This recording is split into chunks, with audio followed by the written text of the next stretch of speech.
Hello, and welcome to the presentation about our paper Free by Design on the feasibility of FreeRiding attacks against ZeroRated services. My name is Runge, and I will present you how we use tunneling techniques in order to exploit zero-rating offers for free internet access. If you have any questions, ideas, or suggestions afterwards, you can contact me as well as the other authors, Julian, Fietkau, and Professor Seifert just directly. We also have a GitHub repository which you can access via the link which you are seeing on the slide right now. At first, we will talk about the basics of our paper. So I will shortly explain what zero-rating is, how FreeRiding attacks against zero-rated services work, and what attack approaches have been taken in the past. Afterwards, I will explain our attack concept and show how we applied it to instant messaging, cloud storage, and voice-over-IP services. In the end, we will have a look at the results and conclude the presentation with a small final discussion and conclusion.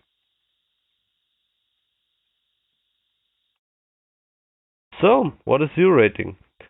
Well, zero-rating can be defined as a practice that extends internet traffic generated through certain applications or access to certain websites from usage charges. I guess many of you heard about mobile contracts where certain services do not count towards your monthly data volume. And basically, that's zero-rating. For example, if you take Telecom Stream On offer, which allows you to use Spotify without exhausting your data volume, that's zero-rating. Important to know is that these offers exist for a wide range of services like instant messaging, cloud and voice-over-IP services. Especially zero-rating instant messaging is very popular and also a target of our presented attacks. Typically, you have three parties involved in zero-rating. The user, the internet service provider, which we will call in the following ISP, and the content provider, which we will call CP. So in the example of Telecom Stream On offer, you are the user, Telecom is the internet service provider, and Spotify would be the content provider. Furthermore, different zero-rating types exist depending on the ISP-CP relationship. Meaning that, for example, an internet service provider can independently zero-rate a certain application without notifying the content provider at all. But also the other way around. For example, a content provider can even pay an ISP to zero-rate its traffic. Last but not least, it's very important that zero-rating defies net neutrality and therefore is a central part of the ongoing discussion about net neutrality. So the work we are here presenting has not only a technical nature, but it should be also viewed in a bigger picture. For example, the EU code recently ruled against Telecom Stream On offer due to net neutrality issues, and also in the United States the fight about net neutrality is still ongoing. So how does the FreeRiding attack against the zero-rated service work? The basic idea is to trick the ISP into zero-rating traffic which should not be zero-rated. And this way an attacker can get free or cheaper internet access. In our case, we use the classic attacker model where the user is malicious and the ISP and CP are benign. However, when talking about the motivation of the ISP and CP, it gets a little bit more complex. But usually the motivation can be guessed from the zero-rating type. For example, in the case that the ISP decides to independently zero-rate a certain application, the CP probably doesn't care about falsely zero-rated traffic on the ISP side. In the past, the attacks against zero-rated service depended entirely on the zero-rating mechanism. For example, some zero-rating providers just check the host or SNI field of request in order to zero-rating sites. Logically, then an attacker can just modify these fields when sending a request to a non-zero-rated site and therefore gaining free internet access. The most influential work of the past is the work of Louis et al. From the Usenix 2018. There they present other attacks via response modification, cookie modification, and even response injection. However, they doesn't stop there in creating a so-called secure zero-rating framework, SetFree. The good thing about SetFree is that it protects against the presented attacks. It does that by installing an ISP assistant at the ISP side and the server agent at the CP side. The ISP assistant and the server agent are securely connected via a special control plane. Now, the idea is that the ISP mirrors all the traffic to the ISP assistant and the CP to the server agent. When one side sends a packet to the other, a hash of the packet is also sent via the control plane to the other side and then compared with the hash of the packet which was received. This way, both sides can verify the traffic from each other. In this way, their presented attacks can be prevented, and because of that, they call their solution secure. However, there's one problem shown by us. Even if you're secure that all the packets are legitimate application traffic, this doesn't prevent an attacker from tunneling data through the application itself. So, our attack idea is to tunnel the traffic through the natural payload of an application to a tunnel exit point with internet access. So, for example, one approach is to encode layer 3 packets as base64 strings and send them as text messages via a ZeroRated instant messaging service to a tunnel exit point and vice versa. This base64 approach was not written down in our paper, but served for us as a starting point. We show that you can execute FreeRiding attacks against ZeroRated services via application layer tunneling by tunneling HTTP through instant messaging services, cloud storages, and also voice over IP services. And more importantly, these attacks won't be prevented by SetFree. Now in the following, I will briefly explain the different attack approaches. At first, the aforementioned base64 text message approach. In this, the ZeroRated client has a virtual network interface to tunnel data. At the network interface, the network packets are translated to base64 strings and then sent via the instant messaging service to the tunnel exit point. The tunnel exit point translates the base64 string back to a packet, makes the request to the internet on behalf of the attacker, and then sends the packet in the same way back. Technically, this was easily implemented with Python and specialized library. However, one quickly realizes that this is not an efficient way of tunneling data. In practice, we noticed that due to rate limits and limited message range, this approach provided no efficient way for tunneling data. And as explained, it is not written down in our paper.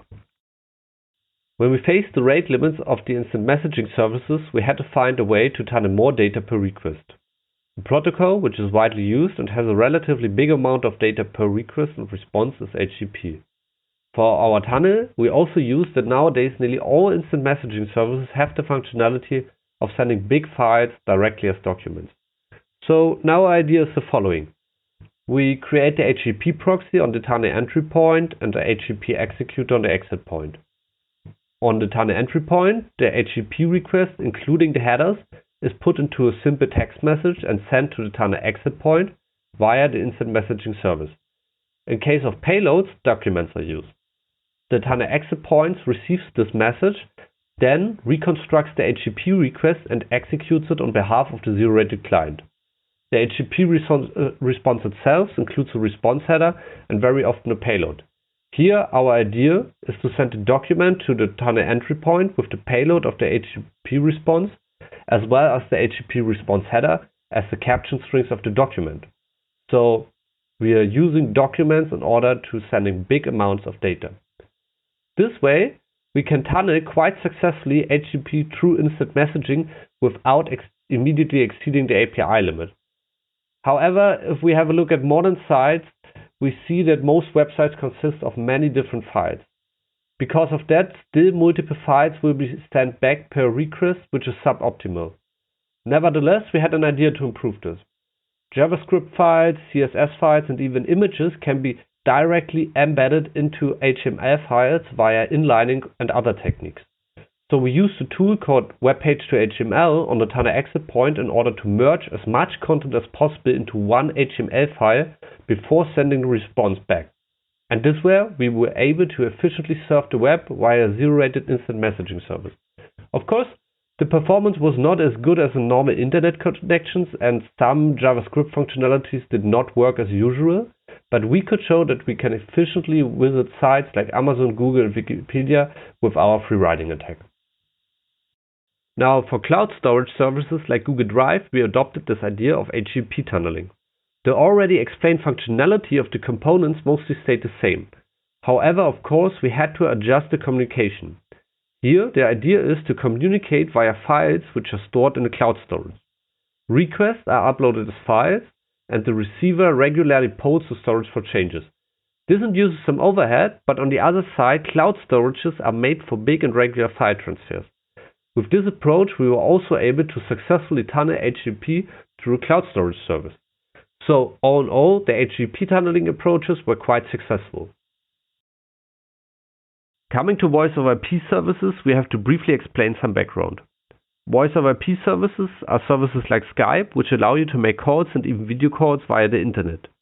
Typically, Voice over IP communication consists of two phases: the call establishment phase and the data transmission phase. In the data transmission phase, the packets of the actual call are transmitted via the RTP protocol or the secure variant SRTP. In an optimal scenario for the content provider, the two communicating users talk directly to each other and do not use the CP infrastructure during the call. However, if both users do not have a public IP address, they can't directly communicate with each other. In this case, turn servers can be provided by the voice over IP operator, and they mostly just forward the RTP packets to the other end. So here the attack idea is the following. We know that the SRTP packets with encrypted payload are sent over the line during the call. So during the call, nothing prevents us from substituting the encrypted payload of the call packets with our tunneling data. Even if a turn server is used, it is nearly impossible for a content provider to validate the payload of the SRTP packet without hugely compromising the privacy of the call. For an internet service provider, it is even more unfeasible to validate the payload of the call packets. As before, SetFree does not protect from such an attack because we are just changing the application payload itself. The attack can be set up in many different ways.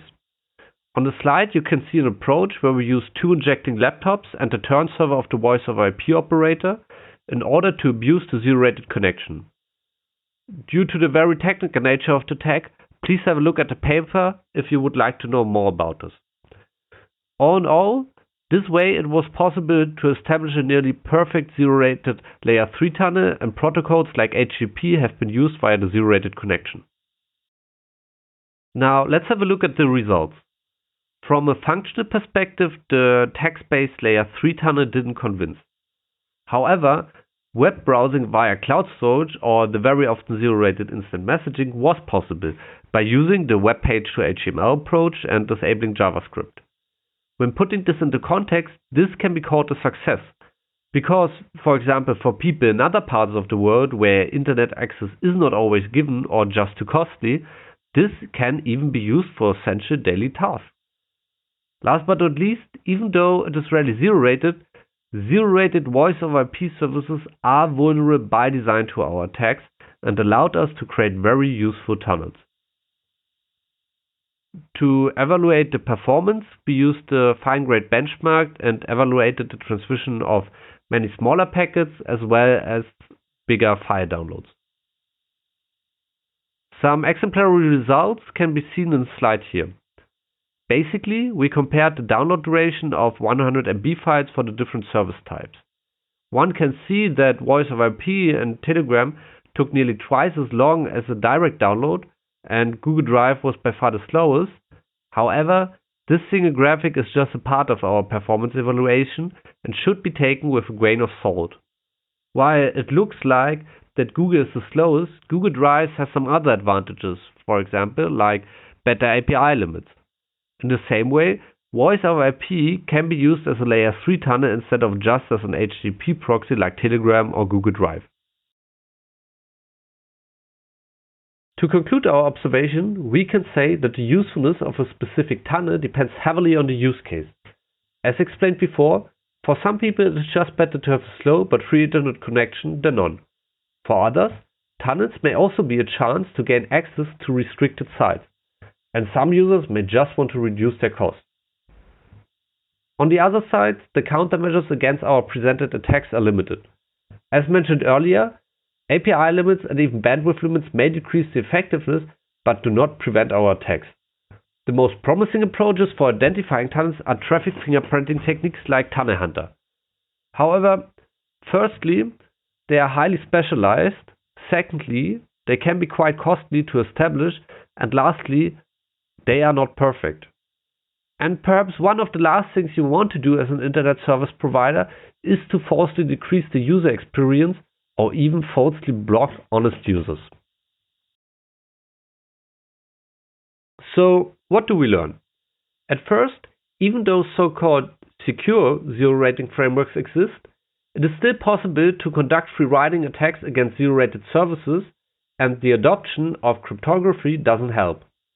Furthermore, an ISP should always involve the CP when deciding to zero-rate, because otherwise it is even more difficult to prevent our attacks, if not impossible in some cases.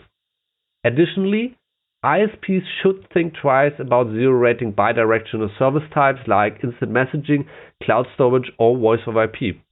Especially in the case of voice over IP, I would strongly discourage from zero-rating it. As mentioned at the beginning of the presentation, our work should be seen in the bigger picture and shed some light on the discussion about net neutrality. Because nowadays, internet service providers are still pushing against net neutralities with zero-rating offers. And in the United States, the conflict is still ongoing. We showed that one could say that for certain service types, the whole idea of zero-rating may be broken. And the solution is not to create higher and bigger artificial walls. The solutions may be just to treat traffic equally. Unfortunately, similar design flaws have been adopted to 5G network slicing, and we will see where this all leads. Thank you for listening. As mentioned before, if you have any questions, ideas, or suggestions, just contact us.